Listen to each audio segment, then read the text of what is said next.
tonight. So that was the important part. Yeah. All right. I feel like we're kind of amongst friends here. I mean, it's a small group, another state speaking, so it's really nice that we're just kind of getting another's perspective. We are the Government Transformation Office. Our group is fairly small. We're a statewide organization, but we've been doing a lot of great things over the last number of years. So we're going to give you a little bit of perspective around where we are in our journey, some of the things that we've been doing, what we're going to be doing, and then also a bit of perspective around what we consider the important aspects around leadership and change.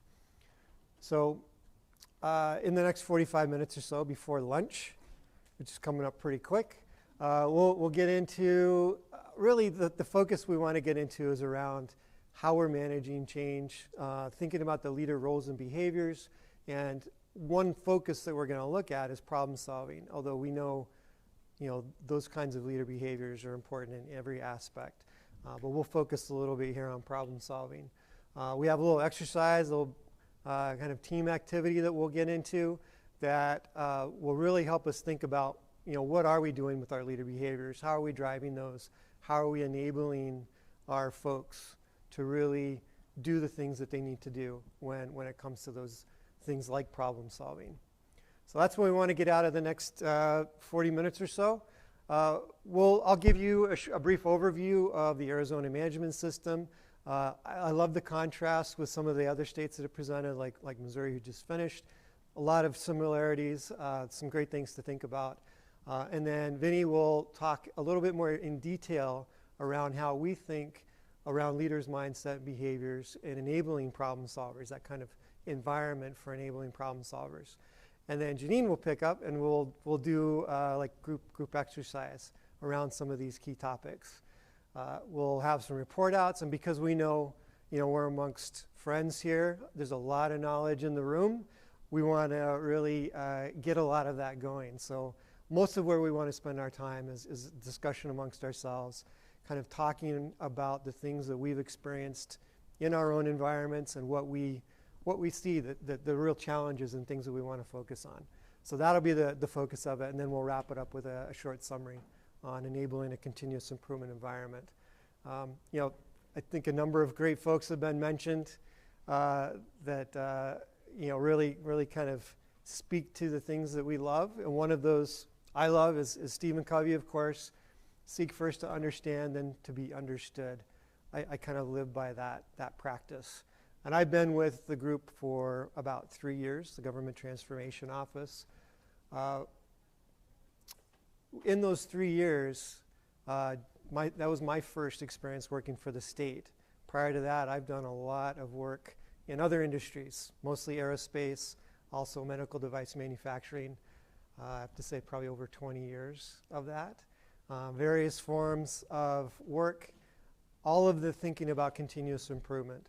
And I would say that, as this group has really continued to evolve and do things across the state of Arizona, I see a lot of similarities from what I've always been doing in the private sector, but I also understand the differences. So I think we've really, as a group, have really gotten together and come up with what I feel is a really robust management system that is really continuing to improve things. So this is our group. We've already been introduced. Vinny and Janine, the three of us will take you through the next few minutes. So a little bit about Arizona and what we do. I think I mentioned, or I asked the question yesterday, I think it was to John, what was your biggest challenge in the transformation? Because we are about to go through a major transformation. We've had a governor that joined or became governor in 2014. So we've had nearly 8 years of consistent, somewhat stable support for what we're doing in operational excellence and continuous improvement. A lot of uncertainty. We don't know what's going to happen over the next number of months, as we get into the end of the year. So there's a number of things that we've done and that we are doing right now to really try and understand the risks, mitigate the risks, and understand, how are we going to manage that uncertainty as it comes along. One of the things that we've just recently done is launch an updated website. And we have an internal website we call the AMS Hub, the Arizona Management System Hub, where we house a lot of our internal state stuff.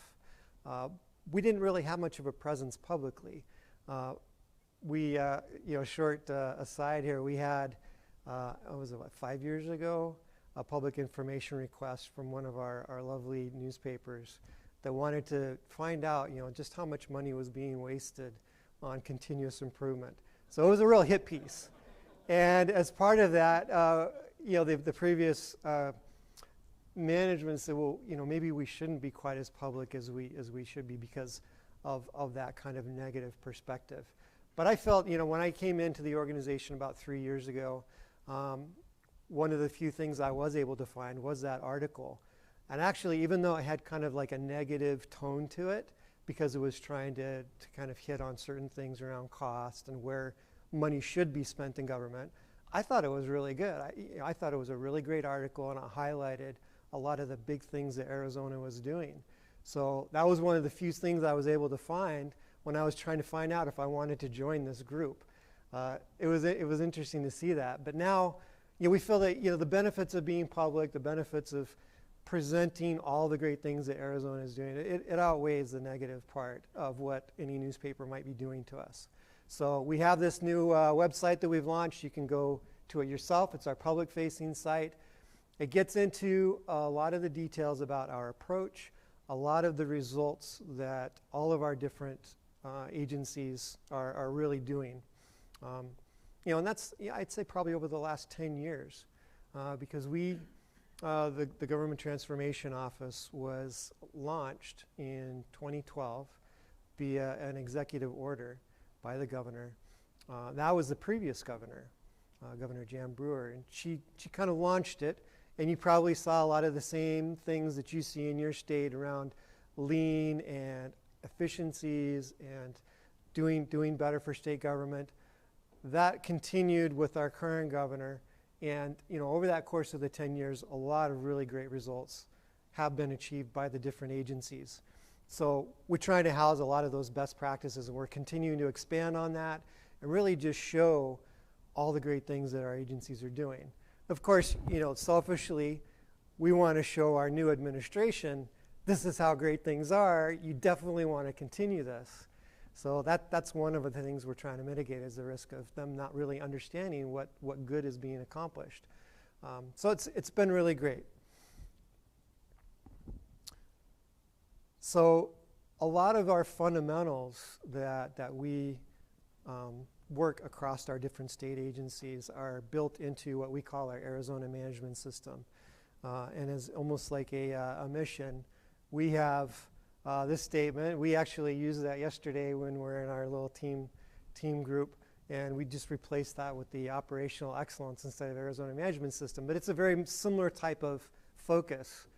Our management system is an intentional, results-driven approach for doing the work of state government, so every employee at every level with discipline reflects daily on how they did, finds the ways, decides how to do better going forward with sustainable progress.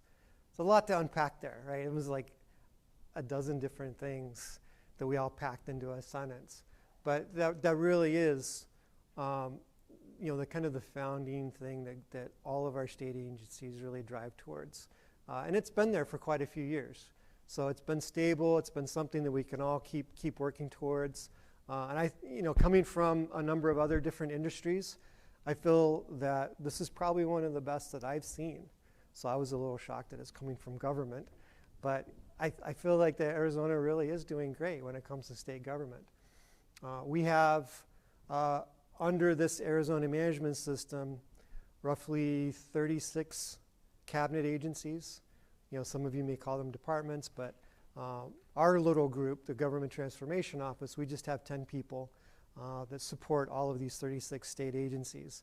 And depending on the size of the different agencies, now just like Missouri was saying, we may have 12 people where the director of that agency is like, yeah, I do Arizona Management System, and that's that person. We may have our larger organizations, like our Department of Economic Security has 9,000 people, and they have an Office of Continuous Improvement with a director, administrator, and I think last count was 26 lean coaches across all their different divisions. So it varies widely. But we work with all of those different state agencies. We call ourselves relationship managers. And we each kind of have a certain number of agencies that we support and we work with closely to really build that relationship and work with the agencies as much as we can. So that's really our connection from statewide to all the different agencies, and this being our one guiding kind of focus. The way we structure it, probably very similar to what you see if you think about lean as a lean management system. The fundamentals are very similar to what I saw when I was in private work in aerospace and medical device manufacturing. The focus here really is around leader behaviors, performance management, and problem solving, and that really is what builds our culture. Within that, what we call elements are the different things that we really strive to embed in every agency consistently. So over time, we have developed a lot within each one of these 11 elements. And you see it's not all just like tools. A lot of the tools that most lean or Six Sigma organizations would see would be built into what we call structured problem solving. So we have a way of really trying to drive that problem solving aspect. But you see there's a really big focus around leader behaviors. Leader standard work, which was mentioned yesterday as a key aspect. We're also acolytes of Ken Miller and a number of those different references around lean management. So a lot of that is embedded into this. Doing Gemba walks or process walks, as some people call them. The one-on-one coaching. Your finishing slide, Julie, around the fact that culture eats strategy for lunch or breakfast. Here, culture has eaten strategy. It's inside the belly of culture. So that all is around our culture. So it's a great foundation. Our Arizona Management System, we consider that to be the foundation of how we operate. And the things that we're driving, the leader behaviors, the mindsets, it's all based on that. So I think it really helps us. The question we asked was, what elements require leaders to enable continuous improvement culture? And it's kind of a trick question because really every element needs that culture that leaders drive. How many of you in the state representatives, have what you'd consider a management system or like an equivalent to that? Anybody? I was just wondering how it's similar-wise. Yeah, pretty similar. Okay, just coming from private industry, like Johnson & Johnson, Aerospace, Raytheon, United Technologies. Those big companies that I used to be part of over the years, they all had management systems. So when I came into state government, I'm like, oh, this makes a lot of sense. It's a lot of what I do. So to me, it felt natural that was a good foundation to build on. So where we really try and drive is just getting that consistency, really continuing to work that process, and really build the leader behaviors and the structure. We also have an assessment that we do on the management system, probably similar to what you guys and a number of folks in other states do. It's focused around each one of these 11 elements. We ask ourselves, do we have a standard process or standard work around that? Are we consistent in the way that we manage that standard work and the way that we operate? And then we have a number of different questions that we ask ourselves around behaviors and results in each one of those elements. And that's run as a self-assessment within each one of our 36 state agencies, generally on a quarterly or a semi-annual basis. So we're constantly assessing how mature are we, how is every agency doing, and they all kind of manage it themselves. Just as I've heard, like Missouri, there's a lot of difference from one agency to the next as to how well they're doing. And it goes in cycles. Some doing a lot better than others, some starting fresh with a new leadership team. So it's a constant cycle, but we all lean on this management system to really drive that and focus on that. Okay, so any questions on the structure, our foundation for Arizona? So is that shared with all team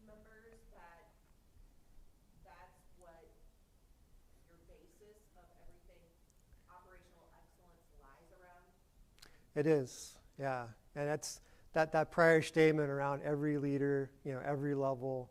Of course, just like you guys, there's variation across our different agencies. Some really live it and breathe it. Other ones are still, trying to get a handle on it. But it is the foundation. Some of the key things that have really driven it consistently across our organizations are things like strategic planning.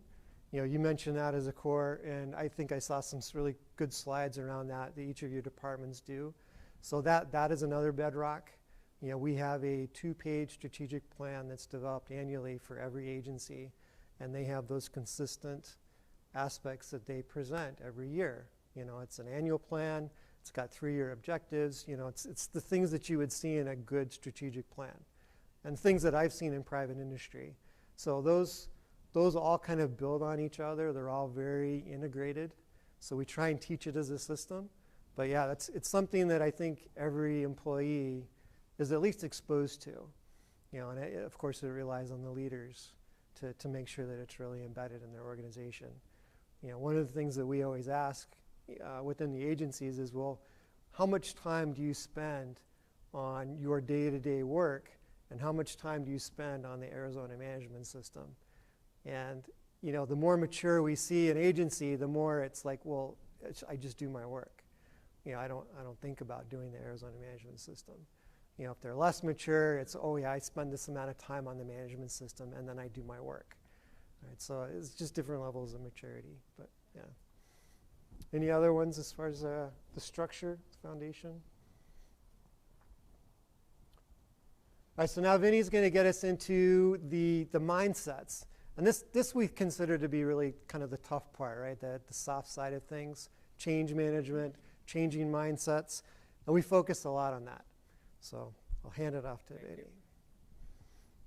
I don't think you meant that pun, but Travis said we lean on the system. Yes. I don't even think he meant that. So I wasn't here last night, but I talked to my colleagues, and I think a similar slide was up last night. And the next slide I want to spend the most time on after listening to the prior 2 speakers as well. But one thing I'd ask you to think about, since I think probably everyone in this room understands this, the value of it, et cetera, but what does it feel like when you expose this slide to others who are not maybe practitioners yet? Does it make them fearful? Does it make them afraid? Do they doubt it, et cetera, right? So that's something to think about. And just not only mindsets, the lady from Tennessee talked a lot about mindsets, and I want to come back to that. But I'm often heard saying the first step in Kaizen or continuous improvement of problem solving is awareness of a problem. Right, so that's where this comes in. And Travis talked about the system, talks about people at every level solving problems with this focus on waste. Right? So waste is problems, right? So hopefully this visual can help people at every level connect to what we're really trying to do. So this is what I want to kind of show this as a way to make changing mindsets. You might think of them as paradigms. And there's lots of definitions for paradigms out there, but it's the way people process information, way people make decisions, things that they bring with them. And culture is created by what is tolerated and promoted is a great quote. But empowering a manager, you could be a new leader, could be someone who has a team for a long time, and every supervisor level person is responsible for results, right? And how do we get results? Through people and processes. So we talk about providing experiences every day. What do those experiences look like? Right, and I want to also reference the last 2 speakers. The lady from Tennessee talked about showing care at an agency level, but that starts at the supervisor level. People are most affected by the direct supervisor. We know that. Aligning and getting people in the same direction. Listening, aligning culture. The lady from Missouri talked about transparency and getting people to share openly. Employee appreciation, safe to speak up. Well, how do we build that? Through experiences, daily experiences. Are we role modeling it? Are we creating them, those experiences daily? Because over time, people at this table might hear a leader provide that experience 1 or 2 times and they're believers. Right? Folks on this side of the room may need more. But the point is to keep providing consistent experiences that are right and modeling them. Eventually people believe and they act accordingly on those beliefs. And then those actions will drive the results. It's a simple straight line cycle. that empowers managers and leaders to do it. That's why we like it at the state of Arizona. Make sense? And maybe you guys use something like this. I've seen when I first started, we had a circle with five components. And I think this linear approach is easier for people to understand. So then we have these roles and behaviors in the AMS. This is an overview. I'm going to go one by one, but focus on solving problems, the role of senior leaders. Hit it again, right? So the idea of senior leaders in solving problems, create that safe environment, right, where problems are gold, embrace the red. I heard someone mention that as well. If we don't believe that, it stifles innovation. If we punish people when they identify problems, what happens? People cower and go away, and they won't repeat that behavior. Institutionalize new approaches, be open to change, standardize the process, encourage, dispense with the old way is the best way, etc. And go to the Gemba. I heard that talked about it well. I have a great passion for Gemba walks. Go where the work is done, and then how do you behave there? Ask questions. You're not there to provide answers, etc. So at the senior level, it's also about providing the right system for this to operate, that the managers and leaders below you are doing this. At the manager level, focus, champion good ideas. One of the survey questions, we use a Gallup survey, probably other people do as well, and it measures your ideas valued, right? So this is a key thing. What are you doing at the frontline level daily? When people come up with an idea, do you encourage it? Do you build upon it? Do you ask for more? Or do you shut it down and say, we don't have time for that? Coach and mentor.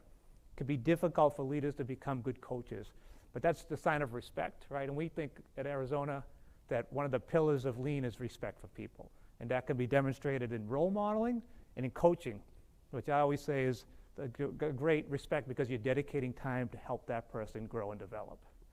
And then ask questions to uncover root causes. Eliminate, jump into solutions, eliminate firefighting, right? This is a daily business, and that's what I mean about give the experiences daily. And it can be hard, right? Because humble inquiry is an approach. So it's something that we're not always comfortable with, but we want to get good at and model that behavior. And at the front line, oh, sorry, went the wrong way.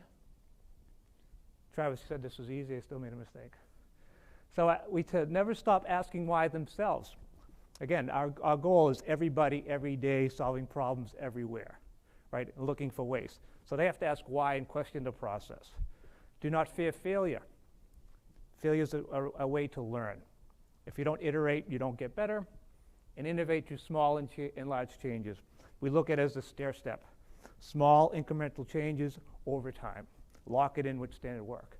And of course, this doesn't happen at the front line unless the managers and leaders set the environment with the last two slides. If they're doing those things well, employees can do this.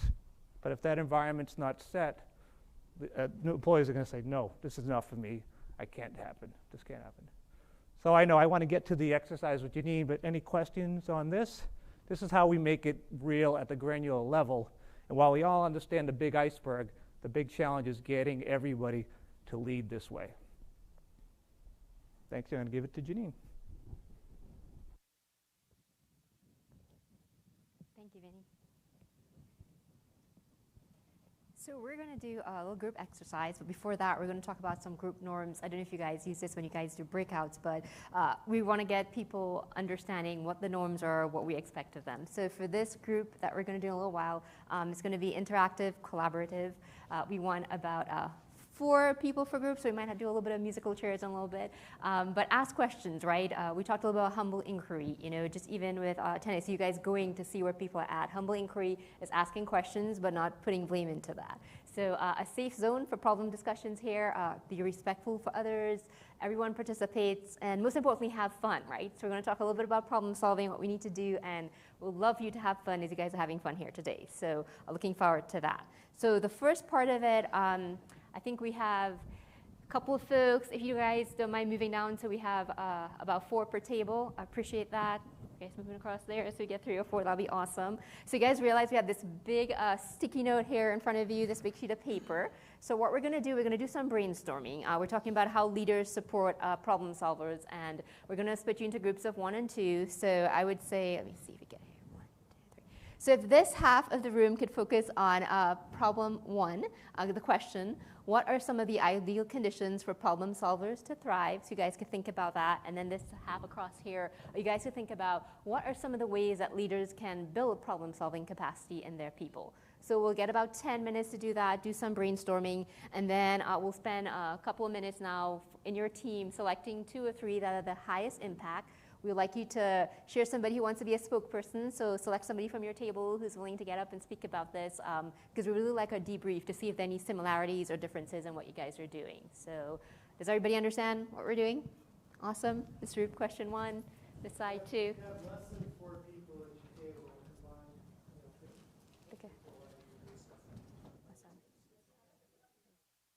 Okay. Awesome. So we're ready to hear from some of these teams here. So question number 1 on this side. Any of these teams want to share what's the top 2 or 3 ideal conditions? Spokesperson? All right. We got a spokesperson there. Safe space is our number 1. So obviously we want people with problem solvers being able to feel safe in presenting ideas and coming forward. Oh, I'm not loud enough. Or is it karaoke night? So yeah, safe space, making sure that everyone feels comfortable in submitting their ideas. They're not going to be judged by the ideas that they put forward, those types of things. And then that all ideas are important. There's no hierarchy to ideas. Everything should be considered. They all need to be evaluated, and they are all worthy of a response. So. Yeah. Awesome. Anybody else in number 1? Anything different from there? Want to share? Oh, that team right here. Similar. All right. Number 1, the first thing that we thought was super important is just allowing the employees to act, right? Instead of the managers rushing to save the day and always be the problem solver, actually allowing employees to act. Supporting regardless of the outcome. It's not everything's going to be a win or a tremendous win. And from our lawyer over here, he said, don't badger the witness either. Right? Don't murder the messenger, don't badger the witness. Some of the manager's attempts to gain information or to ask questions and support might feel more like badgering, right? Or even leading the witness, right? You lead them to where you want them to be anyway, right? Instead of letting them get there. Yeah, no, that's true. And it's such a hard skill too sometimes as a leader and manager. And we talk to that our leaders all the time, that humble inquiry process, right? You're trying to inquire, but you're not trying to lead them to answer. You're not trying to badge them. No, really good points. I appreciate that. Anyone from this team wants to share for number 1? Okay, so we ended up with kind of more of like a mission statement type of a situation. So we've got, a safe space with an innovative mindset and leadership that will support the recognition of all ideas, because that then is going to build confidence in the employees that their voice counts and that they can positively impact the organization, which will then all support a culture of trust. Nice. That's really good. Look at that. You guys are like similar themes here, right? That safe space, that trust, like empowering those employees. So that's great. Appreciate that. All right. Anybody from number 2 here? I see. All right. Discussions? I know. Pass it over. So we approached it from 2 perspectives. The first was setting a strategy and culture, and then how to execute on that. So defining what success looks like is important, because if you're going to have people solving problems, you want them solving the right problems and not creating a bunch of waste. And also not losing the sight of continuous improvement. Like once you reach a certain point where you feel like you've achieved success, how do you continue to do that without, sort of falling off? Second was empowering the staff to provide the solutions of all levels, because everyone has different perspectives. You've got peers that likely share some of your ideas, but you also have newer employees, younger generations that all can provide insights from their perspective, and all of those are important. It's not just the people with the most job experience, it's everybody's perspective. And to do that, we felt like creating the environment where failure's okay, right? And providing that feedback on how to improve. So, hey, go solve a problem for me, here's what we're looking to do. They come back with ideas, you coach them up, give them feedback, and that builds confidence. And then the last thing was providing them with the tools and methods to do it. So earlier, I know there was a huge presentation on like Tableau and how that has really changed the dynamic of the organization. That's huge, right? You're getting out of the world of PowerPoint and you're getting everything online, and it makes it more transparent, right? So if you want to build problem-solving skills and capacity, you need to provide people with the right tools to execute on it. So that was No, our that's answer. great. Thanks for sharing. Great job on that. Awesome. Number 2s. Okay, so we saw that we were kind of going into the ideal conditions, and it sounds like they were kind of going into the ideal conditions too, so we had to wrangle ourselves back in. So one of the big things that we said is they have to have time to share. The capacity, you have to give them the time and make sure that they're taking the time in order to do that problem solving, because if they don't have the time or the capacity, nothing's ever going to get solved. And then our second one we thought is once they're in that capacity and they're doing that brainstorming, making sure that everybody's idea is gold and you treat it as gold, even though it, like somebody said over here, it may not go further, it may stop, but always treat it as gold. No, thanks for sharing. That's great. I think that's really changed how we do our work with realizing problems are gold, because you don't want to hide that stuff. You want to bring it up. Great. nobody wants to share. A little shy group across here. No. We're a really talkative group over here. So our first 2 that we came up were higher level, and it sounds like some of the other teams had some overlap with us as well. So the first one we thought of was, of course, training is an obvious choice, but we went a little further than that to say we want it to be hands-on. Simulated training came up yesterday in conversations. We also said that focusing on your supervisors, and this goes very intertwined with some of the other ideas as far as building the empowerment and the courage in your teams. If the organization leader is telling everyone to be empowered to problem solve, but the supervisors aren't hearing it and they're shutting ideas down, they will go nowhere. So your culture really stops with your supervisors. And then our second big bucket here was, again, as most people have already said, empowerment, trust, engagement, negating for a fear of failure, safe space, and then one key difference in there is breaking down silos so that people can problem solve outside of their immediate teams. No, that's great. Yeah, we've seen that, and I know you guys, some of the speakers mentioned that cross interagency, breaking those silos so you could reach out. Awesome. Well, we also started, again, with the empowerment, not only to empower every employee to be a problem solver, but allow them to point out the problems. Sometimes we're afraid of saying, hey, this over here is a problem, because we don't want to admit failure, we don't want to be in the newspaper, we don't want to, I'm the communications person, don't want anything foiable. But allowing people to say, hey, we have problems here, so let's start solving them. And then, again, we went back to the communications, making sure that the employees were not talking about, the walks and the processes and all these in an academic way. We're talking about them in a way that, our housekeeping staff, our, mechanics at Fleet, everyone can understand what we're talking about and what we're really trying to accomplish without using the academic terms. So making sure that it's very clear in all of our communication. And then also that when we're talking about these big problems, that we're breaking them down and giving people little milestones that they can celebrate along the way. Yeah, no, that's great. All good thoughts. And I think you guys saw that, there's some similarities with you're creating these ideal conditions, and then as a leader, how are you helping these people to, the people in your group to problem solve and thrive? Great work on this. And just sharing a little bit of what we've kind of see. You guys talked about a little bit, right? Reducing the fear of failure. I think that's, as a leader, that's something we need to do, especially when we're talking about, you want problem solvers to thrive. If they're going to feel every time they bring up a problem, they're going to be reprimanded or something, that's not good, right? So, a lot of what you guys talked about, right? Going and practicing that humble inquiry, doing less telling and more asking, right? In those conversations, trying not to lead the witness, but be like, tell me more about that. What does that mean to you? Understanding that, listening, acknowledging where people are at so they can be really good problem solvers. And, recognizing behaviors that seek out who is to blame, because sometimes it happens, right? People are always like, well, yeah, it's a problem, but, they feel that the problem is, on them. No, you don't want to put that blame on them.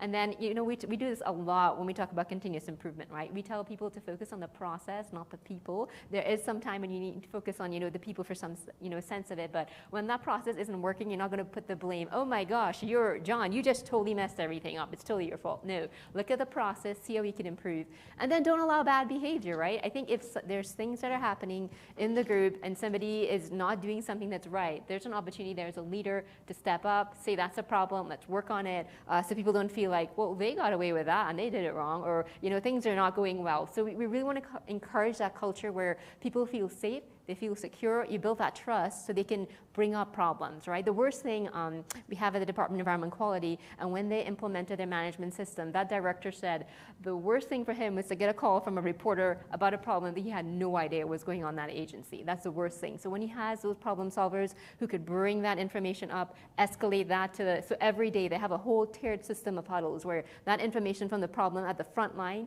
it gets escalated up. It's really important. So every day he knows exactly what's going on. If somebody calls, he's like, yep, we know what's going on. Because the worst thing for him was like, somebody calls and says this huge problem, he has no idea what's going on. So having that environment where people feel empowered, where they can raise their problems, they can come talk to you, that's so huge. And we really want to encourage that. So one thing, we just have a list of books and things here too. You guys are going to get the presentation available. So if you guys want to research some more on this sort of stuff that we've used here in Arizona, some really good books to read that can get you focused on, things that can help you with that culture. And one of the things I want to ask you today, you're here getting all this really good information.